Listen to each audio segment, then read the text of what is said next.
channel. This is the Tech Specialist, and today I have another typewriter, and I'd like to talk about typewriters, but not just having a typewriter, but actually finding one or getting one that would be just right for you. Now, there are lots of places to get typewriters. Used to be that you could go down to Sears or Montgomery Ward or a typewriter shop or many different places and find a typewriter. They were like computers are nowadays at computer shops and retailers like Best Buy. You can find those all over, but nowadays you have to look for them in a lot of different places. This one in particular, the Brother EM501, came from a school district in northern Utah, and it's got its little tag still on it. And when I bought this, I bought it on public surplus, and it looked great. I went there and I had to pay for it before I actually had a chance to see it. And when I got to it, it typed, and I didn't really pay much attention to it, thinking, oh, it's going to be well taken care of in a school, especially in an office. Like, you probably use this. So what I found out is that when I got it home, it typed, but it typed everything wrong. Like, this should be the top row, the next row, the second to the last row, and the bottom row, and everything is wrong. So when I type a T, a U comes up. I type a Y, and a small I comes up. So I'm not quite sure if the daisy wheel is wrong, if it's not centering right on it, or I'm not quite sure, or it needs to be reset. I looked online, and some people said, yeah, it needs to be reset, but I'm not quite sure how to do that, so that will take some investigation. And that's one of the problems having a typewriter, that you can't actually try. And there have been several people, influencers, who have said, when you get a typewriter, make sure everything works. So you can go on this one. These are actually kind of hard to type on, so there may be something underneath that I need to clean out. And I am not really a typewriter repairman, so everything is new and different. I can take apart computers. I've done that, put them back together. I've soldered them, but typewriters are new for me. So, and there's so many different types and so many different ways. I'm definitely not a typewriter repairman. However, as I go through and type on this, okay, it does have it's really difficult. I'd say it's a 8 out of 9 out of 10 as difficulty in typing on it.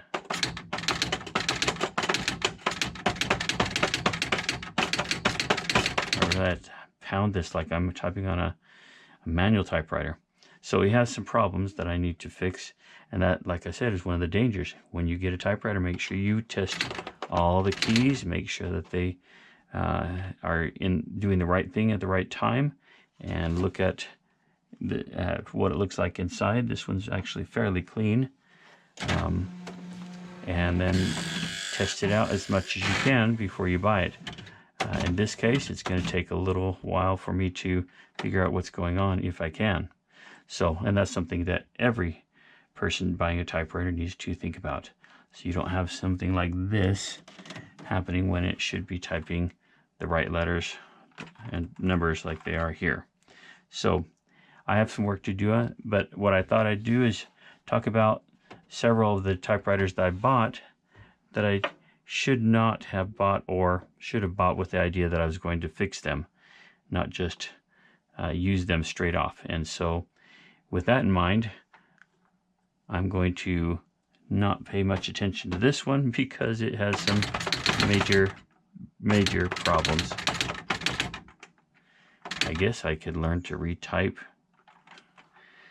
the different letters, maybe put them on different ones. If that, yeah. Anyway, it's still hard to type on. But the more I type on it, the better it seems to feel. So it's been a long time since it's been used. So I'll write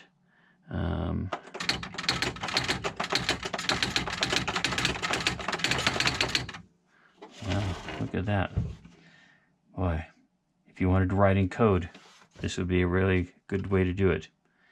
So with that in mind, I'm going to take you on a tour of several of the typewriters that I bought. And I'd say they were failed acquisitions because they don't work, but they're not lost causes. And with that in mind, let me show you some of the ones that I bought, some possibilities of what I can do with them. And if you're out looking for a typewriter and you find one that has problems with it, keep in mind what you can do and take stock of what you can't do and make decisions accordingly.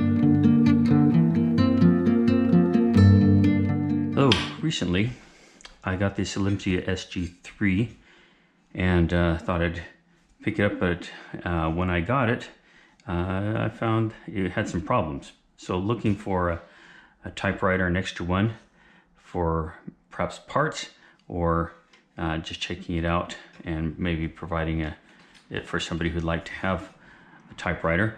I was surprised and kind of unhappy that I didn't check things out as well as I should have. The keys themselves are kind of hard to push down. Some of them harder than others, and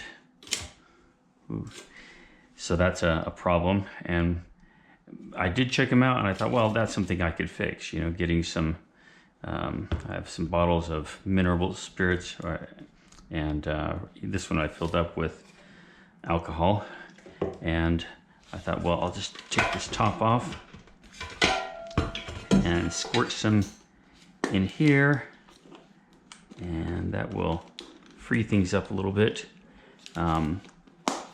Later on I can use mineral spirits to clean it out better, but that seems to help things along after I just start pushing on them. It kind of gets them going and gets the gunk flowing a little bit so it doesn't become like glue. The problem I have in this one is that when I put the paper in, and I didn't really check this out, it seemed to work. So I put the paper in, turn it in, it seems to work just fine. And then I type, put this back on. Okay, I type, and it goes across just fine. Problem is, when I try to push it up, sometimes it gets stuck. Right now it's just doing it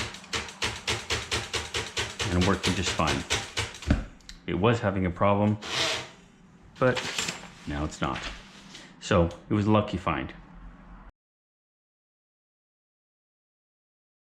So recently I got this Olympia electric typewriter in a group that I got from a storage unit, and I got an Olivetti as well, and I thought I'd take a look at it and see if it was useful. They gave it to me for 10 bucks, and I thought that's a great price, but when I turned it on, nothing happened. And that's a bummer because it's a nice machine. So it's pretty old, pretty dirty, and looks like the motor may be locked up. It's got some difficulties in it, and it's got a lot of things that needs to be fixed. So for people like me that are not especially mechanically inclined to fix all these things, this might be a problem, but it's something that I can take apart and not worry too much about having lost money, but it would be nice to get this thing working. So pulling this off and getting that cleaned up could take a while. So if I were getting this for a writer, that would be a fail because they just want to write, they don't want to have to fix things generally. However, there are some quite mechanically inclined writers that could do something like this. So I didn't do a great job of picking because I couldn't plug this thing in to find out if it worked. However,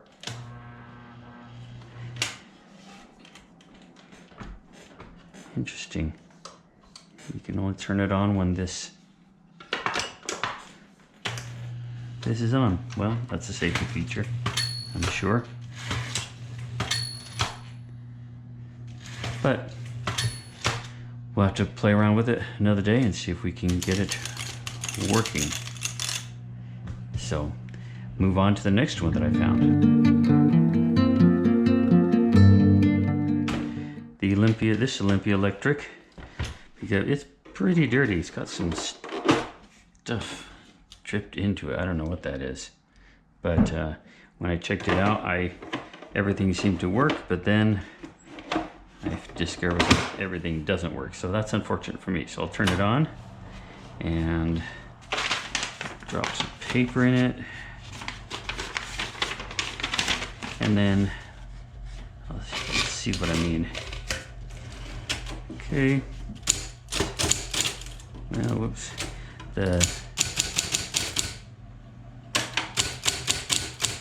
After a long time, it still has some ribbon ink in it, so that's pretty good.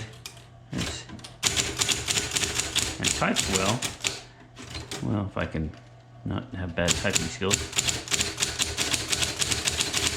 But the problem is, push the return, and it tries. I pull it back to here. It just doesn't pull it back. So this one also needs to be taken apart and cleaned, and that will probably fix that problem. You can hear it.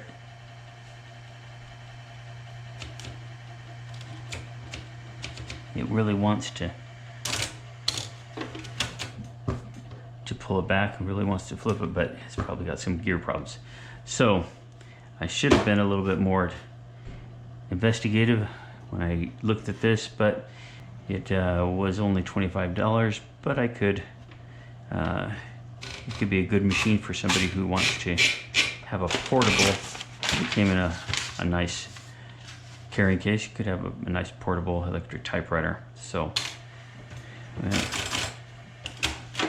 well, we'll see what happens with that. So, I'm not sure that anybody wants to see it being taken apart, but I may do that later.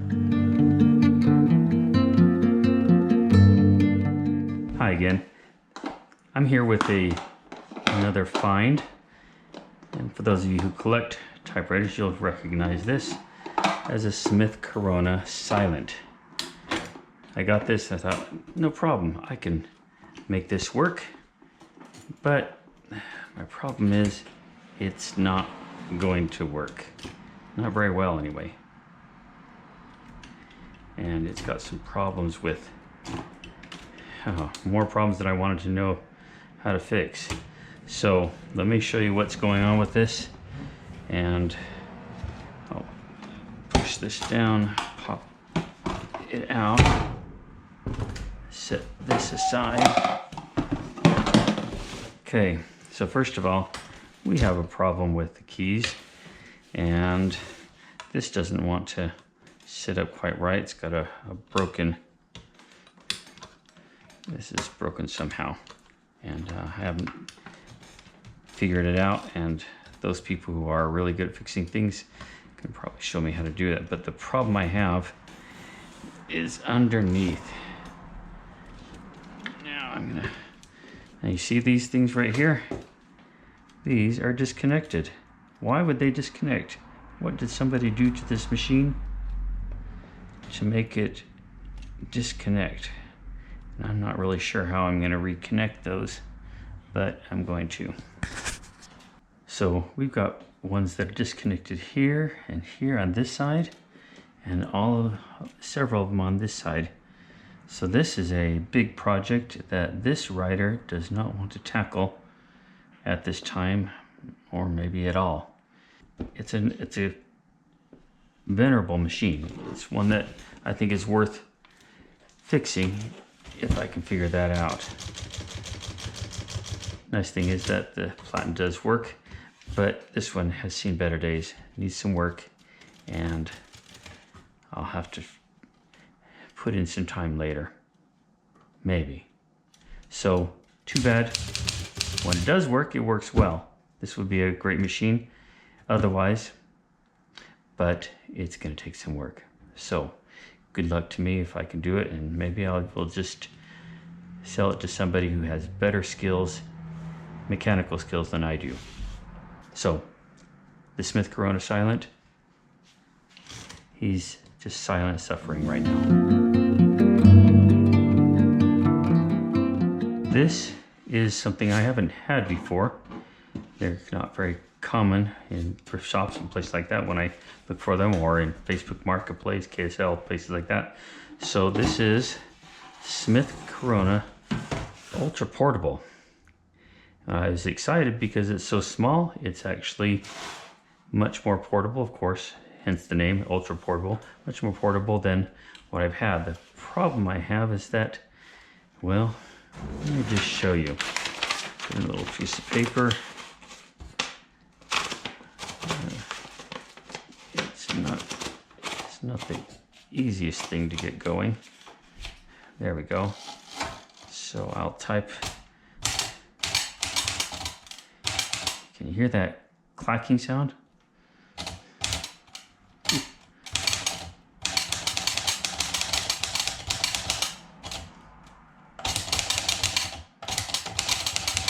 Okay, the clacking sounds not a great look, but what I've done is taken a look at it, pull this up, and there's nothing right here to keep it from clacking. So maybe some leather or some foam or something like that. I'll have to put something. I did add a new spool of ribbon on it. Okay, so generally it was working pretty well, and then at some point it started to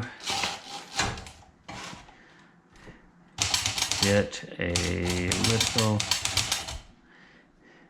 sticky. So as I was typing on it, it would stop moving across. So let's see if I can get it to do that.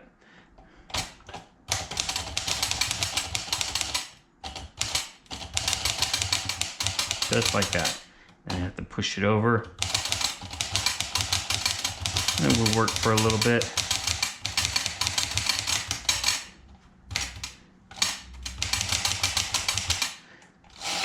And then go back again.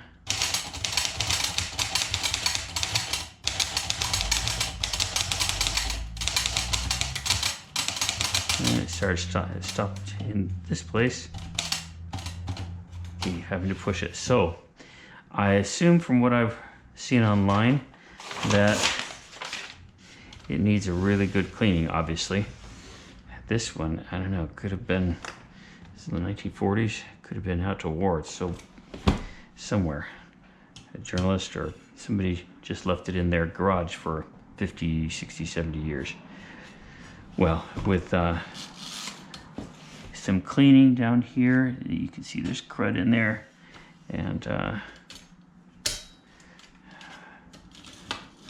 can feel it kind of hitting, and so it needs some cleaning right down there. So with some cleaning, I think that would work, and then adding some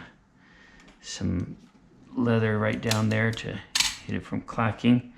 And of course, I'd love to get that pushed up so it's not sticking down like that, but that would be a last priority. Anyway, I think this has a pretty good feel to it, but we'll know more when I take it apart and get it all cleaned up. So it wasn't a great find because it's not really working, but it was kind of exciting to get something like this that I haven't had before. So I've got some work ahead of me on this one. The Smith Corona Ultra Portable. Looking for better times. Okay, my last bargain find. This was also in a storage unit, and along with about 50 other Selectrics and the Olympia electrics that I got. I only bought I bought 4 of these and I was able to clean them up, and I was actually surprised at how well made they are. Olivettis are really well made machines. So when I first got this, the keys, you couldn't push them down without really pushing hard. And so, like most of the people that get these machines, the easiest thing to do is, first of all, take some alcohol, which I've poured from here into this squeeze bottle, and I poured it into here and all along these right here, and then I had to push down and then pull this type slug up and keep going back and forth, and then to clean that out, and I poured lots of alcohol in it. And I thought, well, if that doesn't work, then I will use some mineral spirits, but I didn't have to do that. It cleaned out most of it with the alcohol, and I guess the mineral spirits would do a better job cleaning. So that's a preliminary just to get it working.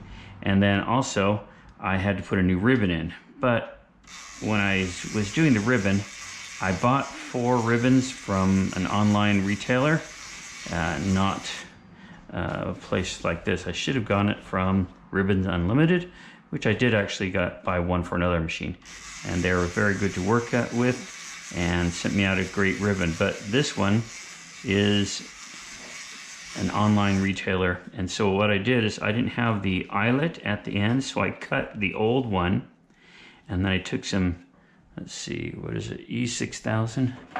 Yeah, took some E6000 glue and put a dab on there, and then clamped it together with some vice grips and a piece of paper on each side, clamped together, and that really holds well. So I didn't have a way to do eyelets, and I was just jury rigging it to make it work. So, and that has worked, and so I'm actually happy that I was able to get that working. I'll put the eyelet on the other side.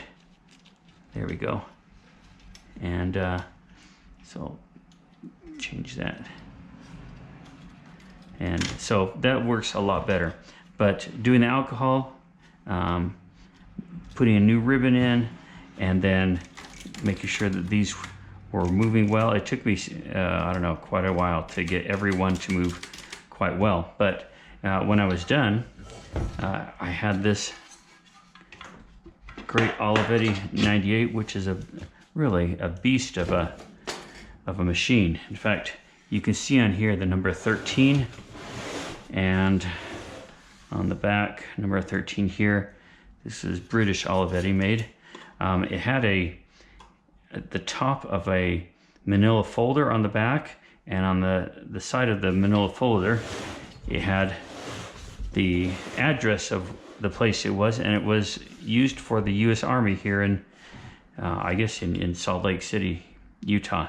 And they had that, and they had the manual stuck in there so people could refer to the manual on how to run this. But I've been very pleasantly surprised at how good this typewriter is. And I have worked with a number of manual typewriters, and this one seems to grow on me more and more. And so I thought I'd tell you about a few things about this typewriter. First of all, the keys, you can pull them off fairly easily. I'm not going to do it, but I did have some that I could pull off and put back on, so they're fairly easy to put on. They have a natural concavity to them that actually feels better than I anticipated. So let me pick up my paper here, and it was just surprising how good it is. I know that Olivetti are very focused on the style and the quality of his machines.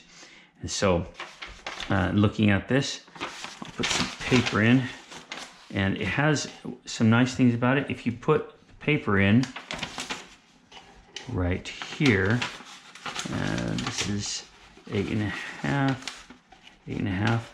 go right there, then you can use, as I learned in a video online, you can use this to center your typing. So, but typing on it is quite easy, quite nice. Oops, want to type it right.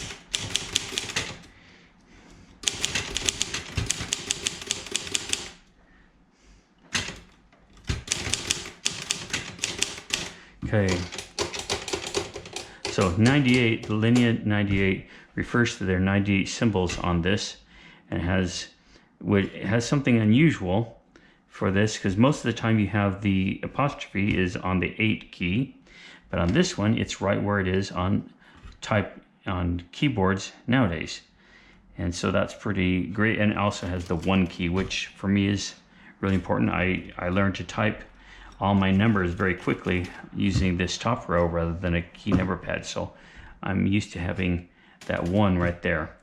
So of course it has the red and black.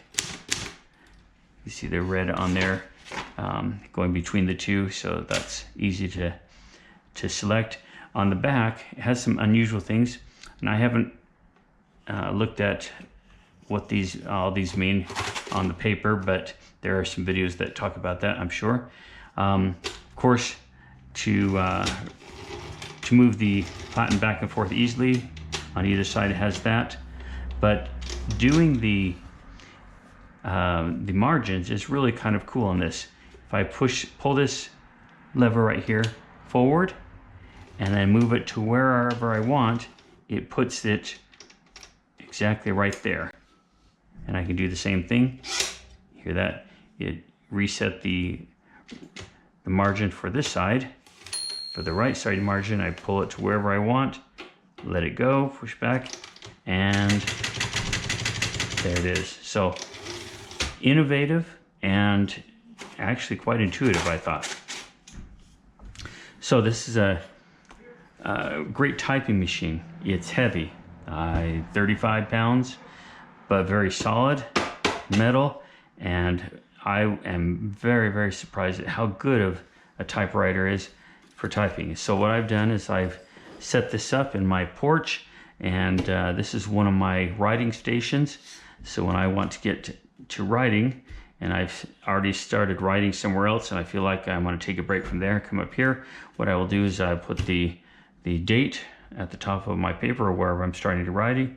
So April 16th, 2026, and the time, which is 3:07.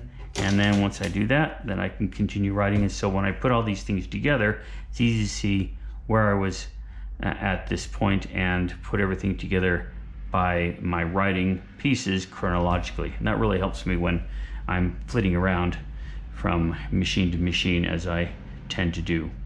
So if that's something that will help you, I think that that's great. And I